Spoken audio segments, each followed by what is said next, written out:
Welcome to Pratap classes. दोस्तों, Pratap classes के YouTube channel पर आपका स्वागत है। तो आज है 26 नवंबर 2022 और 26 नवंबर 2022 के जितने भी इंडिया और वर्ल्ड के जो करंट अफेयर्स के क्वेश्चन बनते हैं तो आज उनका डिस्कशन करेंगे। पूरा वीडियो ध्यान से देखना और लास्ट में आपसे क्वेश्चन पूछूंगा जिनके जवाब आपको कमेंट बॉक्स में देना होगा। तो सभी विद्यार्थियों को गुड मॉर्निंग। तो आज 26 नवंबर का एक खास दिन, क्योंकि 26 नवंबर को हम संविधान दिवस के रूप में बनाते हैं और 26 नवंबर 1949 के दिन भारत का संविधान बनकर तैयार हुआ था और 26 जनवरी 1950 को हमारा जो संविधान है वो लागू हुआ था। और 26 नवंबर को इसी के उपलक्ष्य में हम संविधान दिवस मनाते हैं, क्योंकि इसके समय 2 साल 11 महीने और 18 दिन का इसमें समय लगा। 26 नवंबर 1949 को हमारा जो संविधान है वो बनकर तैयार हो गया था। इसी के उपलक्ष्य में हम 26 नवंबर को संविधान दिवस के रूप में बनाते हैं। तो सभी विद्यार्थियों को एक बार हार्दिक शुभकामनाएं। तो आज टुडे मोस्ट इम्पॉर्टेंट क्वेश्चन, और जो भी विद्यार्थी हमारे इस चैनल पर नहीं है तो जरूर चैनल को सब्सक्राइब करें और इसके पास लगे बेल आइकन का घंटा दबाएं, ताकि हम जैसे वीडियो अपलोड करें उसका नोटिफिकेशन आप तक पहुंच जाएगा। एक बार वीडियो को लाइक और शेयर करते रहना। पीडीएफ आपको इसकी टेलीग्राम पर मिल जाएगी। वीडियो के डिस्क्रिप्शन में भी टेलीग्राम का लिंक है, वहाँ जाकर भी इसकी पीडीएफ आप डाउनलोड कर सकते हो। अब सबसे पहले हम कल के क्वेश्चनों को रिवाइज कर लेते हैं। भारत सरकार द्वारा तेंजिंग नोर्गे राष्ट्रीय साहसिक पुरस्कार 2021 की घोषणा हुई और ये पुरस्कार कितनी श्रेणियों में दिया जाता है? ये दिया जाता है 4 श्रेणियों में। मैंने पूरी क्विज के साथ आपको टेलीग्राम पर क्वेश्चन पूरे दे दिए। किस व्यक्ति को डॉक्टर अब्दुल कलाम सेवा पुरस्कार से सम्मानित किया गया? ये किया गया रवि कुमार सागर को।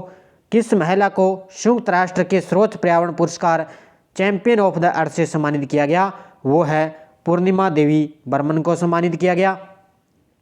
हाल ही में किस सेवा प्रदाता कंपनी ने सेल्सफोर्स पार्टनर इनोवेशन अवार्ड 2022 जीता? ये जीता है प्रोडेप्ट ने।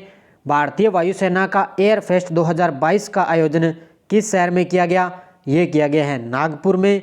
इंडो पैसिफिक रीजनल डायलॉग 2022 की शुरुआत किस शहर में हुई? ये हुई है नई दिल्ली में। और ग्रीन पोर्ट और शिपिंग के लिए भारत का पहला नेशनल एक्सीलेंस सेंटर लॉन्च हुआ है। इसकी घोषणा की सर्बानंद सोनोवाल ने। और गिरिराज सिंह ने किस शहर में सर्स आजीविका मेला 2022 का उद्घाटन किया? ये किया है नई दिल्ली में। अगला, मेंस ग्रूमिंग ब्रांड अर्बन गबरू ने भारत के किस क्रिकेटर को अपना नया ब्रांड एम्बेसडर घोषित किया? वो किया है सूर्य कुमार यादव को। और कल मैंने क्या है T20 में इनका दूसरा स्थान बता दिया था, तो ध्यान रखना इनका पहला स्थान है। इसमें T20 विजेता में इनको पहला स्थान दिया गया है। कल मैंने इनका दूसरा स्थान बता दिया, तो ये ध्यान रखना इनका पहला स्थान है। तो ये था कल के क्वेश्चनों का रिवाइज। क्विज भी आपको मैंने टेलीग्राम पर दे दी और पीडीएफ भी आपको मैंने टेलीग्राम पर दे दी है। तो अब स्टार्ट करते हैं। एक बार वीडियो को सारे विद्यार्थी वीडियो को लाइक और शेयर करेंगे। पहला क्वेश्चन देखिए, गरुड़ शक्ति 2022 भारत और किस देश के बीच संयुक्त अभ्यास शुरू हुआ है? बड़ा ही शानदार क्वेश्चन है और इस तरह के क्वेश्चन एग्जाम में इंडिया करंट से संबंधित पूछे जाते हैं। एक ध्यान रखना, मैं आपको कुछ टिप बता देता हूँ भी। इंडिया करंट के क्वेश्चन है जो एग्जाम में किस तरह से क्वेश्चन आते हैं, किस तरह के क्वेश्चन आएंगे, कौन कौन से क्वेश्चन हमें याद रखने हैं। एक तो ये ध्यान रखना, कोई भी अभ्यास हो वो आपको याद होना चाहिए। किन 2 देशों के बीच में हुआ, कहाँ पर हुआ, वो आपको पता होना चाहिए। अगर मोदी जी के द्वारा कहीं भी किसी भी राज्य में उद्घाटन किया गया वो आपको याद रखना है। तीसरी चीज़, नई दिल्ली में किसी कार्यक्रम का कोई भी जो लॉन्च हुआ है उसको आपको याद रखना है। नई दिल्ली में खास तौर पे कोई भी लॉन्च हुआ। और पुरस्कार आपको सारे याद करने हैं और खेल खिलाड़ी से संबंधित सारे क्वेश्चन आपको याद करने हैं करंट में। इतनी चीज़ें आपके लिए इंपॉर्टेंट है जो इंडिया करंट में जो एग्ज़ाम की दृष्टि से देखें, इतना कुछ आपको पता होना चाहिए। तो ये आपको पूरी डिटेल मैंने बता दी। तो ध्यान रखना, गरुड़ शक्ति 2022 भारत और किस देश के बीच संयुक्त अभ्यास शुरू हुआ? ये हुआ है भारत और इंडोनेशिया के बीच में। जिसमें भारत और इंडोनेशिया। भारतीय विशेष बलों की एक टुकड़ी वर्तमान में इंडोनेशिया में वहाँ के विशेष बलों के साथ द्विपक्षीय संयुक्त प्रशिक्षण अभ्यास कर रही है। कौन सा? द्विपक्षीय संयुक्त प्रशिक्षण अभ्यास कर रही है। और इस बयान के मुताबिक सांगाबुआना प्रशिक्षण क्षेत्र करावांग इंडोनेशिया में, इसका कहाँ पर आयोजन हो रहा है? करावांग इंडोनेशिया में आयोजित द्विपक्षीय संयुक्त प्रशिक्षण अभ्यास गरुड़ शक्ति बैनर के तहत द्विपक्षीय श्रृंखलाओं की ये 8वां संस्करण इसका शुरू हो चुका है। तो ये ध्यान रखना, भारत और इंडोनेशिया के बीच में गरुड़ शक्ति अभ्यास चल रहा है और इसका संस्करण कौन सा है, 8वां संस्करण। कहाँ पर आयोजित हो रहा है ये, कारावांग इंडोनेशिया में इसका आयोजन किया जा रहा है। दूसरा क्वेश्चन, फिक्की के द्वारा किस व्यक्ति को लाइफ टाइम अचीवमेंट अवार्ड 2022 से सम्मानित किया गया है? किसके द्वारा? फिक्की के द्वारा। तो वो किया गया है राजेंद्र पंवार को। किसको? राजेंद्र पंवार को फिक्की के द्वारा लाइफ टाइम अचीवमेंट अवार्ड 2022 इनको ये सम्मानित किया गया है। देखो पूरी detail. Federation of Indian chambers of commerce and industries FICCI ने 8वें फिक्की उच्च शिक्षा उत्कृष्टता पुरस्कार समारोह में राजेंद्र सिंह पंवार, अध्यक्ष और संस्थापक, NIIT को लाइफ टाइम अचीवमेंट अवार्ड 2022 से सम्मानित किया है। बस आपको इतना ही ध्यान रखना है कि फिक्की के द्वारा अभी इनका भी कोई समारोह है, उस समारोह में राजेंद्र सिंह पंवार जो अध्यक्ष और संस्थापक हैं, इनको अभी लाइफ टाइम अचीवमेंट अवार्ड 2022 से दिया गया है।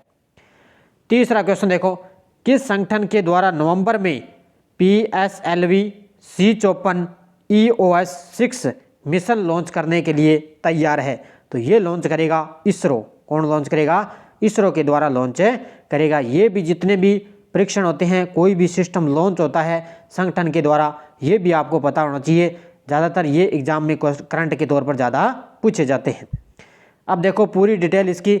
भारतीय अंतरिक्ष अनुसंधान संगठन यानी इसरो के लिए 26 नवंबर की तारीख बहुत ही महत्वपूर्ण होने वाली है। कब है? 26 नवंबर, यानी कि आज। इस दिन वह श्रीहरिकोटा अंतरिक्ष केंद्र से ओशनसैट 3, इसका नाम याद रखना, ओशनसैट 3 और 8 नैनो सैटेलाइट के साथ PSLV C54 और EOS 06 मिशन लॉन्च करेगा। ये ध्यान रखना, कई बार ये सीधा नाम दे के पूछ लेता है ये किस संगठन के द्वारा लॉन्च किया गया। तो इसरो के द्वारा, जिसमें भूटान का एक सैटेलाइट भी इसमें शामिल होगा। और इस कार्यक्रम के बारे में राष्ट्रीय अंतरिक्ष एजेंसी ने कहा कि 26 नवंबर की सुबह 11:56 पर इसको लॉन्च किया जाएगा। यानी कि आज की डेट में 11:56 पर इसको लॉन्च किया जाएगा। किसके द्वारा? इसरो के द्वारा। अगला क्वेश्चन है JNPA का मतलब जवाहरलाल नेहरू ने किस IIT के सहयोग से सतत समुद्री जल गुणवत्ता निगरानी स्टेशन का शुभारंभ किया है? ये किया है IIT मद्रास के सहयोग से। इसके IIT मद्रास। देखो जवाहरलाल नेहरू पोर्ट अथॉरिटी ने सिविल इंजीनियरिंग विभाग IIT मद्रास के सहयोग से एक सतत समुद्री जल गुणवत्ता निगरानी स्टेशन विकसित किया है। उन्होंने 21 नवंबर 2022 को बंदरगाह पर एक इलेक्ट्रिक पर्यावरण निगरानी वाहन EV लॉन्च किया है। किसने? जवाहरलाल नेहरू पोर्ट अथॉरिटी ने। किसके सहयोग से? IIT मद्रास के सहयोग से। कौन सा? ये इलेक्ट्रॉनिक एक पर्यावरण निगरानी वाहन है जो EV इन्होंने लॉन्च किया है। 5 नंबर क्वेश्चन देखो, 21 नवंबर 2022 को खादी और ग्रामोद्योग आयोग के CEO के रूप में किसे नियुक्त किया गया है? तो 21 नवंबर 2022 को खादी और ग्रामोद्योग आयोग के नए CEO बन चुके हैं। तो नियुक्त किया जाएगा विनीत कुमार को। किसको? विनीत कुमार को। देखो Indian railway service of electric engineering अधिकारी विनीत कुमार ने 21 नवंबर 2022 को खादी और ग्रामोद्योग आयोग यानी कि KYC के मुंबई स्थित केंद्रीय कार्यालय में मुख्य कार्यकारी अधिकारी का पदभार संभाल लिया है। किसने? विनीत कुमार ने। उन्हें सूक्ष्म लघु और मध्यम उपक्रम मंत्रालय के अधीन खादी और ग्रामोद्योग आयोग मुंबई का CEO नियुक्त किया गया है। तो ये ध्यान रखना, बहुत ही महत्वपूर्ण आपके लिए। सूक्ष्म लघु और मध्यम जो अधीन इनके खादी और ग्रामोद्योग आयोग है, जो मुंबई का CEO इनको नियुक्त किया गया है। 6ठा क्वेश्चन देखो, किस देश के प्रधानमंत्री शेर बहादुर देहुबा लगातार 7वीं बार गृह जिले दादेल धुरा से चुने गए हैं? किस देश के ये प्रधानमंत्री हैं?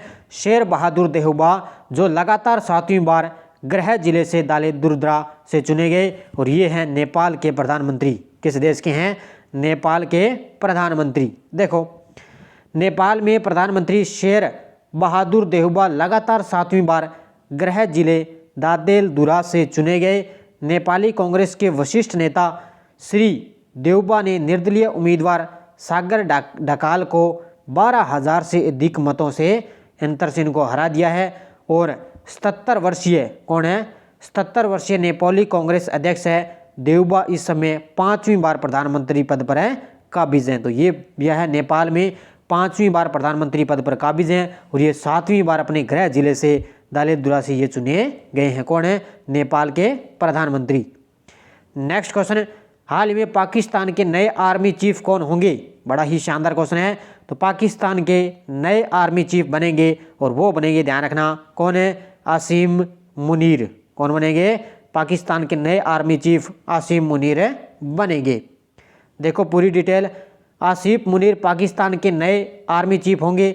वे 29 नवंबर को रिटायर होने वाले जनरल कमर जावेद बाजवा का स्थान लेंगे। किसका स्थान लेंगे, कमर जावेद बाजवा का स्थान लेंगे। वो 29 नवंबर को ये रिटायर हो जाएंगे। मुनीर को पुलवामा में फरवरी 2019 को हुए अटैक का प्लानर इनको माना जाता है। यानी कि फरवरी 2019 में क्या है, जो पुलवामा वाला हमला हुआ उसमें बहुत सारे अपने भारतीय सैनिक जो शहीद हुए, उन्हीं के उपलक्ष्य में उनको क्या है, अब इनको अटैक का प्लानर माना जाता है। मुनीर उसी दौरान पाकिस्तानी इंटेलिजेंस एजेंसी ISI प्रमुख थे। उस समय ये पाकिस्तानी इंटेलिजेंस एजेंसी के ISI प्रमुख थे और अब ये अभी 29 नवंबर ये रिटायर हो जाएंगे। उसके बाद में आसिम मुनीर है जो पाकिस्तान के नए आर्मी चीफ होंगे। अगला क्वेश्चन है, किस राज्य में मूंगफली महोत्सव कडलेकाई परिस से शुरू हुआ है। किस राज्य में मूंगफली महोत्सव है कडलेकाई परिस से शुरू हुआ है और ये हुआ है, ध्यान रखना, कहाँ पर है, कर्नाटक में। किस राज्य में, कर्नाटक राज्य में। देखो कडलेकाई परिस्य का वार्षिक उत्सव जिसे मूंगफली उत्सव के रूप में भी जाना जाता है। कडलेकाई परिस्य बेंगलुरु में बसनगुड़ी के पास कार्तिक महीने में आयोजित होने वाला ये मेला है और इसका उद्घाटन कर्नाटक के मुख्यमंत्री बसवराज बोम्मई ने 20 नवंबर 2022 को किया था। कब किया, 20 नवंबर 2022 को किया। बस आपको इतना ही ध्यान रखना है कि कडलेकाई परिस्य और जो मूंगफली उत्सव है वो कर्नाटक से इनका संबंध है। अब देखो पिछले वीडियो का क्वेश्चन क्या था, नेटवर्क रेडीनेस इंडेक्स 2022 में भारत ने कौन सा स्थान प्राप्त किया है। तो भारत ने इसमें 61वां स्थान प्राप्त किया है। तो कल मुझे एक दो विद्यार्थियों ने कमेंट किया था कि सर आप क्वेश्चन है वो 10 क्वेश्चन ही रखा करो, उससे ज़्यादा क्वेश्चन आप मत करवाया करो क्योंकि क्लास ज़्यादा लंबी हो जाती है और जो विद्यार्थी हैं वो बोर होने लगते हैं। तो वह आपकी बात भी सही है क्योंकि मैं सबसे ज़्यादा है जो क्वेश्चन आपके लिए, मैं भी नहीं चाहता भी ज़्यादा क्लास आपकी लंबी हो, फिर भी जो मेन क्वेश्चन है वो छोड़ने भी नहीं होते, हमें पढ़ने भी होते हैं। तो कई बार क्वेश्चन क्या है 12 से 13 हो जाते हैं, उस वजह से क्लास लंबी हो जाती है। और बात रही राजस्थान करंट की, तो राजस्थान करंट में मान के चलो डेली के 5 या 6 क्वेश्चन आपके बनते हैं, उस वजह से वो 12 या 15 मिनट की ज़्यादा से क्लास होती है। तो यहाँ पे इंडिया करंट बहुत होता है, दिन में आप मान के चलो बहुत सारा करंट कितना पढ़े।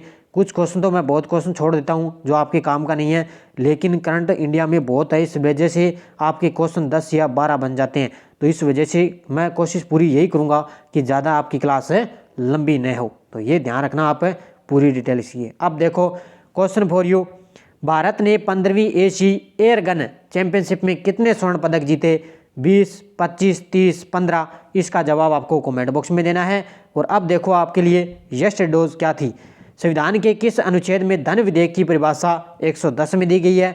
42वें संविधान संशोधन द्वारा संविधान के किस अनुच्छेद में मौलिक कर्तव्यों को जोड़ा गया, अनुच्छेद 51A में। और 74वें संविधान संशोधन अधिनियम द्वारा भारतीय संविधान में कौन सी अनुसूची जोड़ी गई, ये जोड़ी गई थी 12वीं अनुसूची। और संविधान के किस भाग में नागरिकता का उल्लेख है, भाग 2 में।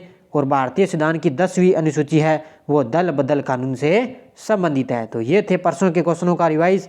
और अब देखो आपके लिए नेक्स्ट डोज, आंध्र प्रदेश एक भाषाई राज्य के रूप में कब गठित किया गया। सिक्किम भारत का 22वां राज्य किस संशोधन द्वारा बना। डॉक्टर अंबेडकर के अनुसार कौन सा अनुच्छेद भारतीय संविधान का सबसे महत्वपूर्ण अनुच्छेद है। किस अनुच्छेद में संघ की राजभाषा हिंदी और लिपि देवनागरी होगी। और संविधान का अनुच्छेद 312 किससे संबंधित है। इन 5 क्वेश्चनों के बड़े शानदार तरीके से जवाब देने हैं। देखो कमेंट में जवाब दिया करो क्योंकि आगे आपको पता है CET का एग्जाम होने वाला है जो जनवरी और फरवरी में होगा। ग्रेजुएशन का तो जनवरी में होगा और जो सीनियर का होगा वो फरवरी में होगा। तो CET का अपने एग्जाम बहुत ज़रूरी है क्योंकि जिस विद्यार्थी का CET क्लियर होगा वही आगे मेन एग्जाम में बैठ सकेगा। तो हमें ये सिलेबस सारे उसमें दिए हुए हैं, तब भी मैं आपके लिए क्वेश्चन करवा रहा हूँ। तो सारे विद्यार्थी एक बार वीडियो को जाते जाते लाइक और शेयर करेंगे। और शाम 7 बजे आज आपको मिलेंगे राजस्थान के लोक नृत्य, और शाम क्लास 7 बजे आप पूरी क्लास के साथ आनंद उठाइए, क्योंकि 7 बजे पूरी क्लास मेरी आनंद के साथ आती है, छोटी सी क्लास 15 या 20 मिनट की। तो आप ज़रूर वहाँ पर 7 बजे उस क्लास में जुड़ें। धन्यवाद। जय हिंद, जय भारत।